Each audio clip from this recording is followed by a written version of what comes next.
को मेरा सादर प्रणाम एवं अभिनंदन। सबसे पहले तो मैं आप सभी का तहे दिल से धन्यवाद अदा करती हूँ। जो आशीर्वाद, जो प्यार आपने हम पे बनाया, उसके लिए हमारा पूरा परिवार आप सभी का सदैव ऋणी रहेगा। और आज जिस प्रकार आपने हमारा ये भव्य स्वागत किया, उसके लिए भी बहुत बहुत धन्यवाद और रामनवमी की बहुत बहुत शुभकामनाएं। इसके अलावा आपने जो भी समस्याएं हमें बताई हैं, उनके लिए हम काम करेंगे। इसके अलावा मैं आपको बता दूं कि अभी जो सफाई व्यवस्था के ऊपर मैं ध्यान देना चाह रही हूँ। कल हम मीटिंग ले रहे हैं अपने सभी सफाई कर्मचारी और उनकी। आपने एक महिला को चुना है और मैंने ये तय किया है कि जिस प्रकार एक महिला अपने घर को स्वच्छ बना के रखती है, और ये पूरा वार्ड मेरा घर है और मैं इसे बिल्कुल एक एक जगह से कचरा उठाकर कचरा मुक्त बनाने का काम करूंगी। कल से हम वो स्टार्ट करने वाले हैं। पूरी टीम को बुला के एक जगह से स्टार्ट करेंगे। पूरे सारे कर्मचारी एक जगह है और पूरा डीप क्लीनिंग करते हैं। जैसे हम दिवाली पे सफाई करते हैं अपने घरों की, ऐसे अपने वार्ड की सफाई करते हैं। और इसके अलावा जो भी समस्याएं आपने बताई हैं, उनका सभी का निवारण करने का हम काम करेंगे। इसी के साथ मैं आप लोगों का अधिक समय न लेते हुए आप अपनी वाणी को विराम दूंगी। सीता माता के रूप में अब वो वैकेंसी तो खाली नहीं थी कोई, अब रिक्त स्थान कैसे भरा जाए? देवता बुलाए, देवताओं से कहा इस समस्या को हल करो। भाई अब नारी ने कहा है, अर्धांगिनी ने कहा, बात तो माननी पड़ेगी, नहीं घर में नहीं रहना। तो बोला इस समस्या का जब भी कहा जाता है कि हनुमान जी की पूंछ में ज्यादा शक्ति थी बनिस्पत हनुमान जी के। कारण क्या था कि लंका का दहन कोई नहीं कर सकता था, लेकिन माता पार्वती को वरदान था। माता पार्वती ने श्राप दिया हुआ था कि लंका का दहन यही करेंगे। तो पूंछ बनी और पूंछ बन के दहन किया। तो मैं तो भाई साहब से कह रहा हूँ, आज हमारा हवन पूरा होगा। दोनों एक इतिहास बनाया, 3 पार्षद बने, घर घर पत्नी दोनों पार्षद, और हमारी पार्षदा ये भाई साहब बगल के भाई साहब से तो हम ऐसी पहचान। ठीक है, दोनों आ गो।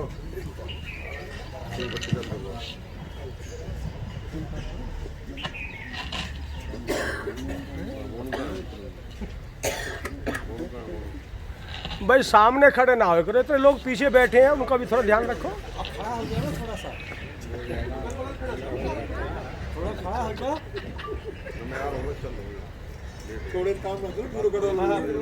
पूरा खड़े होने पड़ेगा।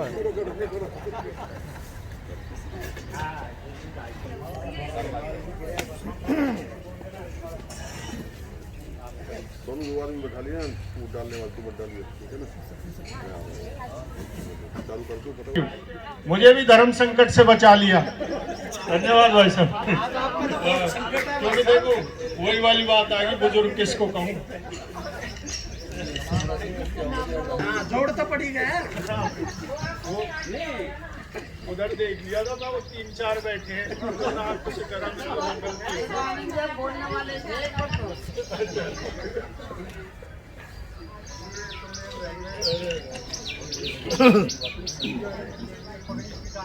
पगड़ी सही कर दो भैया।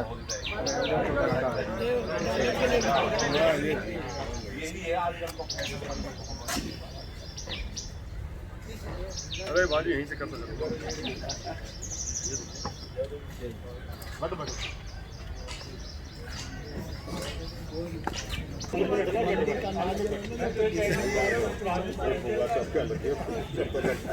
अरे ना मैं देखो हलवाई वाले हालांकि भी आगे नहीं आते तो भी खाती हूँ।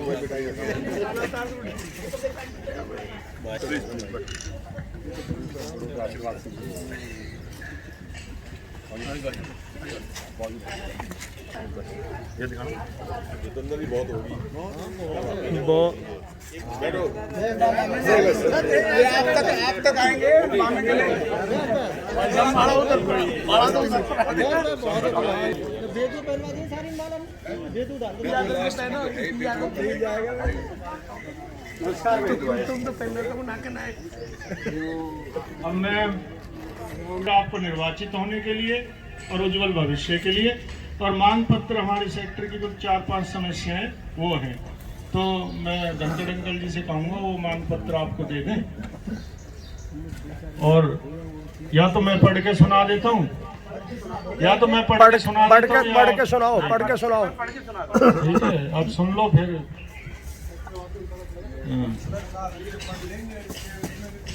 देखो, ये मांग पत्र वैसे तो मैंने आपको पहले भी पढ़ के बताया था।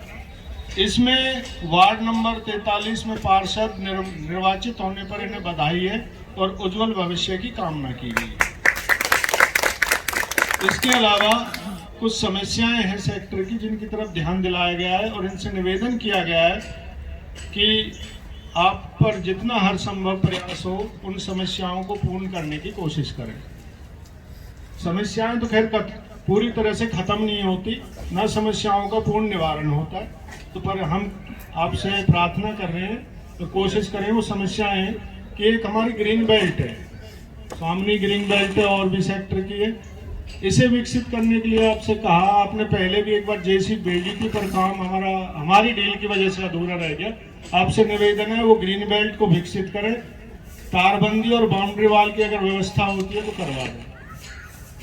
हमारे ये पार्क है, आप ये देखो, ये पार्क है 2, ये पीछे की तरफ है, ये ना विकसित नहीं है। देखो बाउंड्री टूटी पड़ी है, बच्चे ऐसे खेल रहे हैं, जिम है नहीं, तो जिम की व्यवस्था और बाउंड्री वाल या पार्क की जो भी व्यवस्था आप करा सकते हैं करा दें।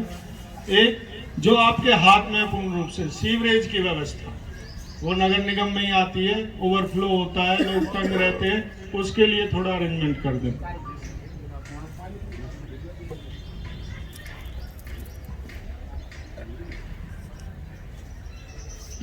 एक अभी कार्रवाई शुरू हो चुकी है सफाई व्यवस्था की कुछ दिनों से। आपसे निवेदन है वो नियमित रहे और उसमें साइड में जो झाड़ियां खड़ी हैं ना उन्हें भी थोड़ा सा कटवा दे तो बहुत अच्छा रहेगा। और एक ये स्ट्रीट लाइट, इसमें अगर स्ट्रीट लाइट की व्यवस्था हो जाए पार्क में तो बहुत अच्छा। एक सेक्टर 64 की स्ट्रीट लाइटों के लिए आपके उस पर भी कंप्लेंट डालना शुरू कर दिया लोगों ने, हमने भी डाली है, कुछ सुनवाई भी हुई है, कुछ रह भी गई है, तो उसके तरफ ध्यान दें। और जो हमारे चौराहे हैं ना उन पर हाई बीम लाइट लगवा दें तो बहुत अच्छा रहेगा। उसके अलावा आपको जो उचित लगे वो आपकी करने के लिए हर संभव कोशिश करें, ये हमारी मांग है। अब आप जो कहें आपको ये मौका दिया जाता है। मौका इसलिए कह रहे हैं, हमने तो निवेदन कर लिया, अब आपका मौका है। एक पार्षद नहीं, 2 पार्षद हैं आपके पास भाई, एक अहिरवाड़े में बैठेगा और एक सेक्टर 2 में बैठेगा, तो कहीं भी जिसको जो पास लगे भाई यहाँ भी आ सकते हैं। सेक्टर 2 में ही ऑफिस खोल दिया, तो कभी भी मेरे लायक कोई काम हो और अधिकार है जी आपका मेरे ऊपर, मेरा हाथ पकड़ के जहाँ आप मुझे लेके चलोगे, जहाँ बैठने को कहोगे वहाँ बैठूंगा, जहाँ आप खड़ा होने के लिए वहाँ खड़ा मिलूंगा, मैं आपको विश्वास दिलाता हूँ। और मेरी कलम भी आपके लिए इस्तेमाल होगी और हमारी जो मोहर है वो भी आपके लिए इस्तेमाल होगी। और मेरे लिए कभी कोई काम हो और ये सारे जो काम आपने बताए हैं, मैं जल्द से जल्द इस पे काम, जो ग्रीन बेल्ट वाला, सबसे पहले जेसीबी से मैं इसको साफ करवाने का काम करूंगा जल्द से जल्द। मतलब कोशिश ये कि अगले हफ्ते इसको नहीं साफ करें जो भी। और मैं देखता रहता हूँ आपकी जो पार्षद है, मेन फोकस जो सेक्टर 64 में झाड़ू वाड़ू लगवाना, मैं बस फेसबुक पर देखता रहता हूँ, तो पूरी टीम यहाँ पे एक्टिव कर रखी है इन्होंने कि भाई बिल्कुल सेक्टर 64। तो इसी तरीके से मैं आपको विश्वास दिलाता हूँ, ऐसे भी आने वाले टाइम में जो हमारी सफाई व्यवस्था है इसी तरीके से सुचारू रूप से हम चालू रखने का काम करेंगे। और मैं एक बात और बताता हूँ, आपके बेटे को जिस तरीके से आपने पार्षद बनाया 2017 में, पूरे फरीदाबाद में 36 वार्ड थे, आपके बेटे ने भी अपने वार्ड नंबर 36 को पूरे 40 वार्डों में सबसे नंबर बनाने का काम किया। ऐसे ही अब हम मिलकर दोनों अपना जो 42 और 43 को हम नंबर बनाने का काम करेंगे दोनों मिलकर। मैं आपको ऐसा विश्वास दिलाता हूँ और जिस उम्मीद से और जिस आशा से और जिस अटूट विश्वास से आप सबने हम दोनों को यहाँ से प्रत्याशी बनाया और भारी बहुमत से जिता के सदन में भेजने का काम किया, मैं भी आपको विश्वास दिलाता हूँ, इस विश्वास को मैं टूटने नहीं दूंगा। मैं आप सबको बहुत बहुत ये विश्वास दिलाता हूँ और आपके सम्मान में। देखो सबसे पहली चीज़, काम तो जी सब करते हैं, कोई ज़्यादा करता है कोई कम करता है, पर मैं आपको एक विश्वास दिलाता हूँ कि आप सबके सम्मान में हम और हमारा परिवार कोई कमी नहीं आने देंगे। मैं आपको विश्वास दिला रहा हूँ। वही सबसे पहली चीज़ तो ये कि आप हमारे घर पे आओगे, मुझे फ़ोन करोगे। अगर मैं बाई चांस फ़ोन नहीं उठा पाया तो मैं आपको बैक कॉल जरूर करूँगा। मैं आपको एश्योर कर रहा हूँ सबको। मेरा नंबर सब ले सकते हैं, नहीं हो तो किसी पे भी 97 11 11 17 80 ये मेरा फ़ोन नंबर है। कभी भी मुझे फ़ोन करो। अगर मैं नहीं उठा पाया तो मैं बैक कॉल जरूर करूँगा। और जहाँ तक रही साइन की बात, साइन की तो कोई बात ही नहीं है। अगर मैं भी नहीं मिलूँ, मैंने लड़कों को कह रखा है पिछले 8 सालों में, अगर मैं नहीं हूँ तो किसी का कागज नहीं रखना चाहिए, चाहे मैं हूँ या नहीं। किसी के साइन के लिए छोटी सी चीज़ है, तो आप सबका इतना प्यार सम्मान देने के लिए मैं बहुत बहुत धन्यवाद करता हूँ और आप सबके साथ मिलकर काम करेंगे। मैं आपको विश्वास दिलाता हूँ, ऐसे नहीं कि अब हम जीत गए हैं तो अब आप सबकी जिम्मेवारी खत्म। आप सबकी जिम्मेवारी ये 5 साल तक की है। हम सब मिलकर इस सेक्टर को, इस शहर को जो है साफ़ सुथरा बनाने का काम करेंगे। आप सबके सहयोग से, आप सबका इतना प्यार देने के लिए, सम्मान देने के लिए बहुत बहुत धन्यवाद करता हूँ और आप सबको बधाई देता हूँ रामनवमी की, इस त्यौहार की भी मैं आपको बधाई देता हूँ, नवरात्रों की मैं आप सबको बधाई देता हूँ। आप सभी का इतना प्यार सम्मान देने के लिए, इतना, क्योंकि देखिए बहुत सारे नेता जीतते हैं, मंत्री बनते हैं, विधायक बनते हैं, पर इतना सम्मान मेरे कई लोग कहते हैं भाई विधायक और मंत्री का भी जीतने के बाद तुम्हारा जितने स्वागत चल रहे हैं। तो ये आप सबका प्यार आशीर्वाद है कि जो ये 1 महीना होने वाला है, पर जो स्वागत का सिलसिला है रुकना ही ना। तो आप सबका मैं बहुत बहुत धन्यवाद करना चाहूँगा इन्हीं शब्द।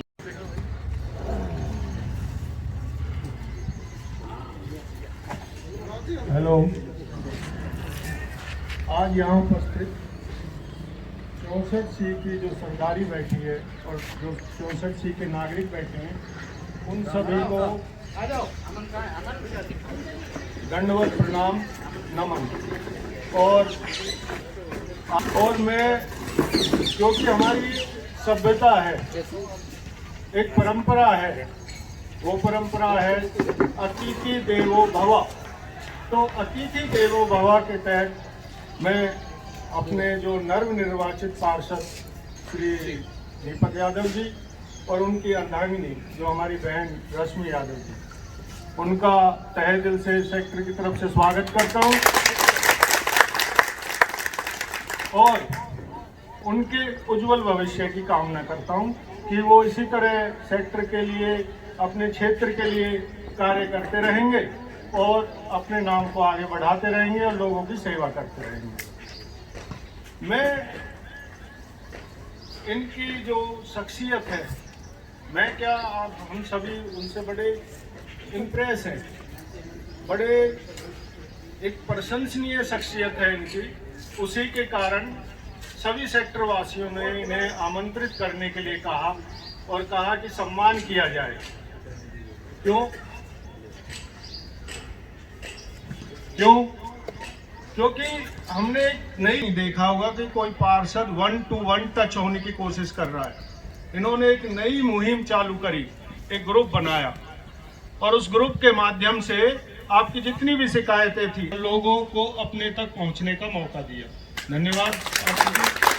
प्रति सम्मान को देखते हुए हम सभी सेक्टर वासियों ने एक सम्मान का कार्यक्रम रखा है और उस सम्मान के तहत मैं आज के जो आयोजक हैं श्री धर्मवीर धनखड़ जी और समस्त जो हमारे यहाँ के बुजुर्ग हैं, उनसे निवेदन करूँगा कि दीपक यादव जी का पगड़ी पहनाकर सम्मान करें। थोड़ा बुजुर्ग आ जाओ ना, आ जाओ। अच्छा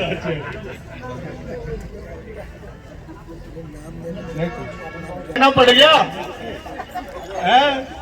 देख लो, मजबूर कर दिया बुजुर्ग के। आ जाओ सामान अंकल जी। अब एक एक नाम ले लेकर बुलाऊंगा फिर। बहुत भीड़ हो गई है, पीछे बैठे हैं जितने, आ जाओ आ जाओ। बहुत भीड़ हो गई है, फिर इनको ना दिखाई देगा काफी। गौड़ जी पीछे बैठे, आप भी आ जाओ।